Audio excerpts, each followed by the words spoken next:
वैसे आप सभी लोग, आज लाया हूँ 17वीं बीपीएससी हिंदी माध्यम के टॉपर सुदर्शन शर्मा जी की कॉपी, जिनकी रैंक 81 रैंक है। तो चलिए GS1 की ये कॉपी है, इसको एनालिसिस करते हैं। हालांकि हिंदी मीडियम से ये रहे हैं, बट ये दोनों ही मीडियम के लिए हेल्पफुल हो सकता है। एटलीस्ट हमें फॉर्मेट तो पता चलेगा कि कितने अच्छे से और लिखा जा सकता है। चलिए बढ़ते हैं आगे। तो आप देख सकते हो कि जो इनका पहला यहाँ पर क्वेश्चन रहा है, इन्होंने क्वेश्चन जो अटेम्प्ट किया है 1861 का जो इंडियन काउंसिल्स एक्ट रहा है, तो इनका ये इंट्रो हो गया।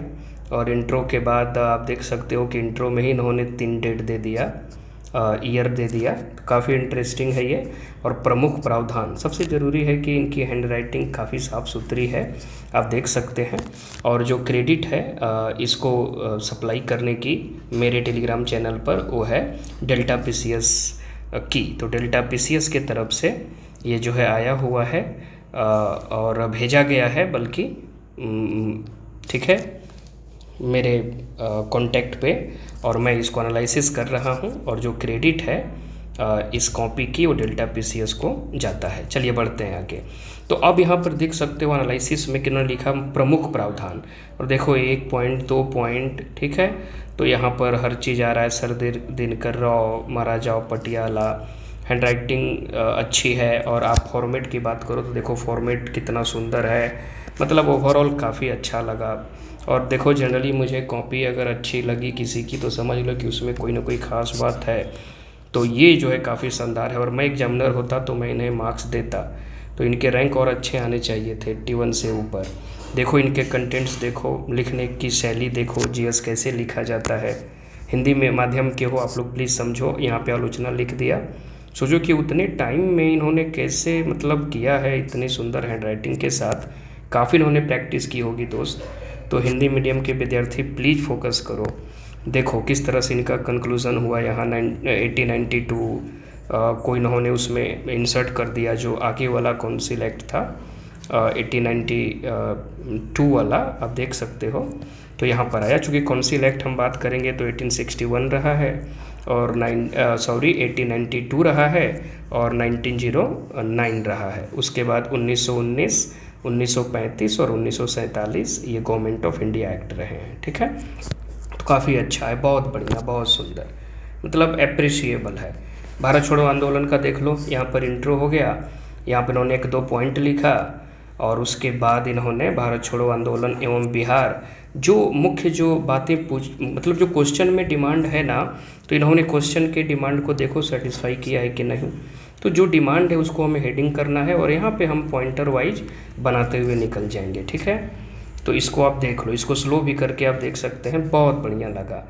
यहाँ पर देखो पॉइंटर, इन्होंने अच्छे अच्छे पॉइंट्स को बॉक्स में भी डाल दिया है, बहुत बढ़िया, बहुत बढ़िया। देखिए आप, कार्य इन्होंने यहाँ पर लिखा कैसे हुआ, कुछ लीडर्स के नाम यहाँ पर लिखे गए, रेडियो, टेलीफोन, रेलवे, आप देखो इस तरह से बनाया गया है। GS लिखने की यही शैली होती है, flow chart, pointer, flow chart. Long answer है तो उसमें आप थोड़ा पैराग्राफ दे सकते हो। तो काफ़ी इंटरेस्टिंग है, और पेज भी भरे हुए हैं, और इंट्रोडक्शन भी है, काफ़ी बढ़िया है। कंक्लूजन भी है। संथाल अपराइजिंग देखो, इंट्रो हो गया, प्रमुख नेतृत्व हो गया, यहाँ पर इन्होंने डायग्राम बना दिया, मतलब मैप दिखा दिया। यहाँ पर कारण हो गया, उसके बाद तात्कालिक कारण, इमीडिएट कॉजेज़ दिखा दिया, अन्य कारण दिखा दिया, काफ़ी बढ़िया है, ठीक है। यहाँ पे कुछ पॉइंटर दे दिया, विद्रोह की प्रवृत्ति दिखा दिया, क्या रहे हैं 60,000 संथालों के द्वारा भगनी डी रीजन, देख रहे हो, ये बिपिन चंद्रा का कॉन्सेप्ट है, इन्होंने पढ़ा है डिटेल्स में, बहुत बढ़िया, बहुत बढ़िया। उसके बाद इन्होंने प्रभाव दिखा दिया। तो GS लिखने की शैली यही है, ये लर्निंग है हम सभी लोगों के लिए, ठीक है।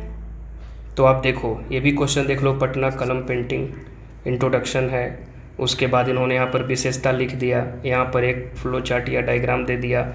यहाँ देखो पॉइंटर वाइज में सब लिख रहे हैं, कीवर्ड भी आ रहा है, कजली स्याही वगैरह कीवर्ड आ रहा है, मतलब यही होना चाहिए, देख लो। इसके बाद ये देखो, और सबसे बड़ी बात है दोस्त की जो हैंड राइटिंग है ना, वो देखो, मतलब कमाल है।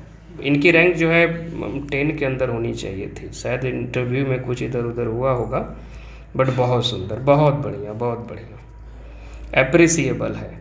ये मॉडर्न काल वाला देखो, हड़प्पा काल के पश्चात ये सब चीज़ों को इंट्रो में डाला है। आप देखते जाओ। यहाँ पर इन्होंने फिर से फ्लो चार्ट दिया, दरबारी कला, लोक कला। उसके बाद इन्होंने उसको फिर से आगे की ओर लिखा। उसके बाद एक एक चीज़ को एक्सप्लेन करना शुरू किए एग्जाम्पल के साथ। आंसर में हर एक चीज़ है, मतलब वो चीज़ जो कि एग्जामिनर खोजता है ना दोस्त, वो हर चीज़ आपको मिलेगा। मतलब कोई वो चीज़ नहीं है जो मिसिंग है। मतलब क्या बोले हम, अप्रिशिएबल है, बहुत सुंदर, बहुत सुंदर। लर्निंग, सीखने की आवश्यकता है। और ये देख लीजिए, लॉन्ग वाले आंसर में इन्होंने इंट्रो दिया, उसके बाद इन्होंने यहाँ पे कारण बताया, मैप भी बनाया, 1 पॉइंट 2 पॉइंट 3 पॉइंट ऐसे करके चले गए। देख रहे हो इन्होंने जर्मनी वाला वार्ड लिखा है। जर्मनी में रासायनिक नील, जिसको बोलते थे हम लोग वार्ड, ठीक है, WOAD, वार्ड जो होता था ना सिंथेटिक कलर, ये NCERT में लिखा हुआ है। देख रहे हो इन्होंने जर्मनी के रासायनिक नील तो NCERT भी कवर किए हैं, स्टैंडर्ड बुक भी किए हैं, बहुत बढ़िया है, देख लीजिए, ठीक है। तो बहुत बढ़िया, मतलब आप कमी ढूंढ सकते हो तो ढूंढ लो, बहुत बढ़िया। ये चैलेंज है। प्रक्रिया देख लो, पूरे के पूरे प्रोसेस दिखाए गए हैं, सारे के सारे की टर्म्स हैं, डेट हैं। क्या चाहिए, बस आप कॉपी देखते रहो, निहारो इसको, सीखो। यहाँ से क्या सीख सकते हैं हम कि क्यों हैंडराइटिंग मायने रखता है सिविल सेवा के लिए, किसी भी मीडियम से आप हैं, बहुत बढ़िया। इस तरह से यहाँ पर इन्होंने लॉन्ग भी दिखाया, फिर यहाँ पर प्रभाव दिखाया, गांधी जी पर प्रभाव देख लो, और एकदम ट्री, इसको बोलते हैं ट्री चार्ट या ग्राफ, देख लो, बहुत बढ़िया। उसके बाद आगे बढ़ो, स्वतंत्रता आंदोलन पर प्रभाव क्या है, बहुत बढ़िया इन्होंने डायमेंशन ओपन किया यहाँ पर, नहीं, बहुत सुंदर। चलिए फटाफट आगे बढ़ते हैं। फिर यहाँ पर इन्होंने बहुत सारे पॉइंट्स लिखे, आप बस देखते जाओ। उसके बाद ये है कि पेजेस भी भरे हुए हैं। ये लर्निंग मैंने 71 में लिया है, वहाँ काफ़ी अच्छा किए हैं हम DI के साथ भी, तो ये देख लीजिए, बहुत बढ़िया कंक्लूजन रहा है। फिर एक लॉन्ग आ गया, तो यहाँ भी इंट्रो, बिहार में शिक्षा इतिहास, यहाँ से थोड़ा सा ऐसे कर दिया, इंग्लिश में हम भी लोग ऐसे किए हैं, बट DI मेरा मार खा गया। तो आप देख सकते हो ये सारे के सारे पॉइंट्स हैं, मतलब बहुत बढ़िया यार। मतलब हम क्या ही बताएं यार, मिड 19th सेंचुरी बोला था, 1854 से शुरू किया, कमाल की बात है। क्या तैयारी रही होगी शर्मा जी की, बहुत बढ़िया। हंटर आयोग, सैडलर आयोग, यूनिवर्सिटी कमीशन, क्या बात है, बहुत बढ़िया, बहुत बढ़िया। प्रेजेंटेशन कंटेंट काफ़ी जो है पसंद आया, बहुत सुंदर है। तो दोस्त देख रहे हो ना, ये डिज़र्व करते हैं यार, ऐसी बात नहीं है, देख लो, बहुत बढ़िया। लिखने की शैली, GS कमाल है। इसी तैयारी के साथ अगर ये UPSC में जाएं तो वहाँ इनको बहुत अच्छा रैंक मिल सकता है, अगर ओवरऑल सब कुछ सही रहा तब। देख रहे हो यहाँ पे प्रभाव में पॉजिटिव इम्पैक्ट दिखा दिया फ्लो चार्ट में। यहाँ पर इन्होंने इस पॉइंट को लिखा, आई थिंक कंक्लूड किया, ठीक है। एक पेज छूटा, कोई दिक्कत नहीं है, 1-2 पेज चल सकता है। नेक्स्ट, अब यहाँ पर जो आया वो दिल्ली विधानसभा वाला ना, ये जो करंट अफेयर्स वाला केस है, देखो पैटर्न एकदम बढ़िया है। मतलब जो सब हेडिंग क्या डालना है, क्या पूछा गया है, उसको हाईलाइट कर दिया है, देख रहे हो, बहुत बढ़िया है, ठीक है। तो दोस्त सीखिए, सीखिए सभी लोग, कोई दूसरा ऑप्शन है ही नहीं। टॉपर कॉपी से सीख के उसको इम्प्रूव करके खुद को और जॉब लेनी है, ये चीज़ों को रखिए। ये देखिए रूस यूक्रेन, बहुत सुंदर है, की टर्म है, डेट है, ईयर है, कमाल की बात है। मतलब इनकी जब मैंने ऐसे की कॉपी देखी थी ना, तभी मुझे इनकी काबिलियत पे विश्वास हो गया था कि नहीं, ये डिज़र्व करते हैं, बहुत बढ़िया है। तो आप बस देखते चलो। ये रहा ये जो क्वेश्चन रहा है महाकुंभ मेला वाला, सांस्कृतिक महत्व यहाँ पर शो कर दिया, और उसके बाद आप देखोगे धार्मिक महत्व। इन्होंने ना जो पूछा है ना उसका सब हेडिंग दिया है यार, ये बहुत इंटरेस्टिंग चीज़ है। देख रहे हो ना, आप बताओ मार्क्स क्यों नहीं मिलेंगे, आप ही लोग सोचो।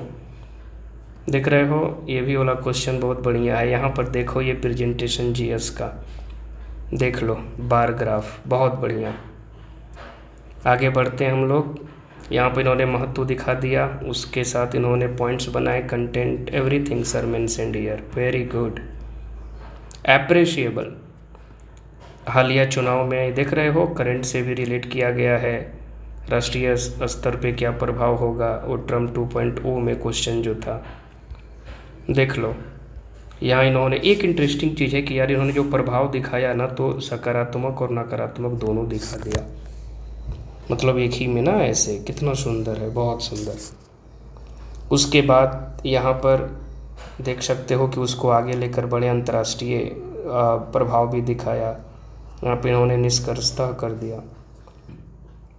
बढ़ते हैं आगे, ये वाला जो क्वेश्चन था यूसीसी वाला देख लो, भाग 4 आर्टिकल डीपीएसपी इंट्रो हो गया।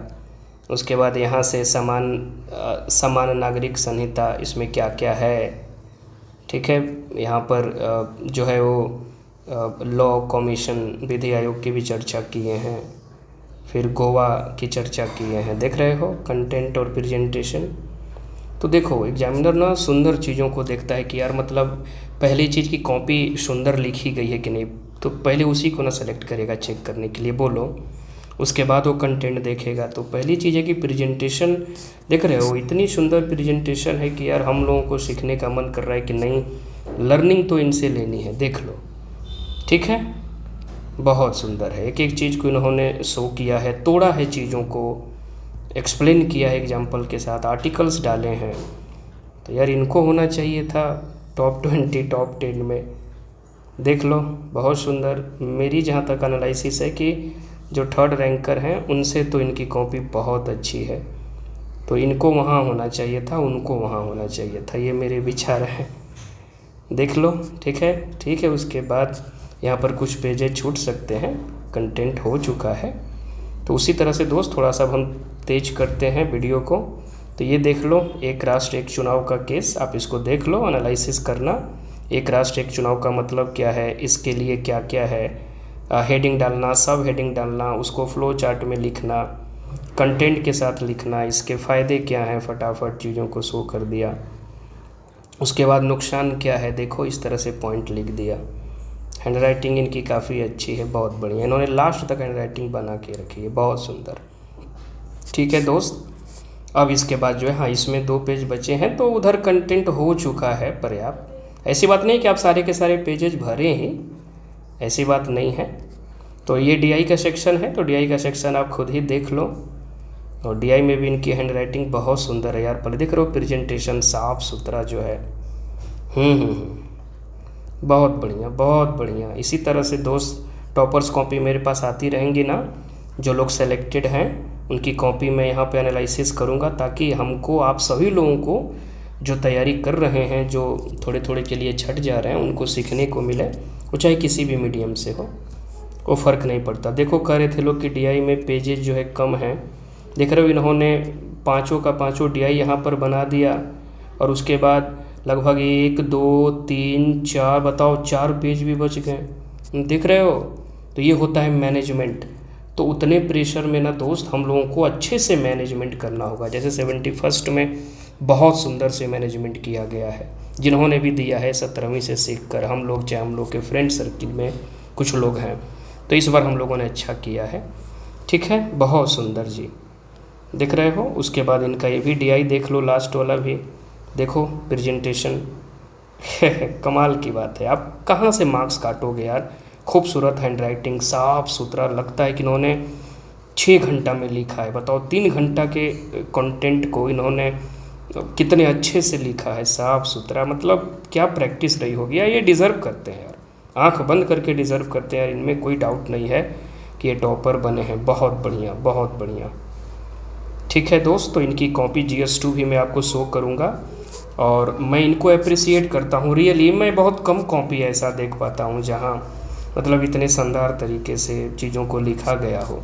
ठीक है, हम भी लोग यूपीएससी इंटरव्यू दिए हैं, बट बीपीएससी के पॉइंट ऑफ व्यू से मुझे नहीं लगता है कि इतनी अच्छी कॉपी मतलब बहुत ही कम देखने को मिलती है।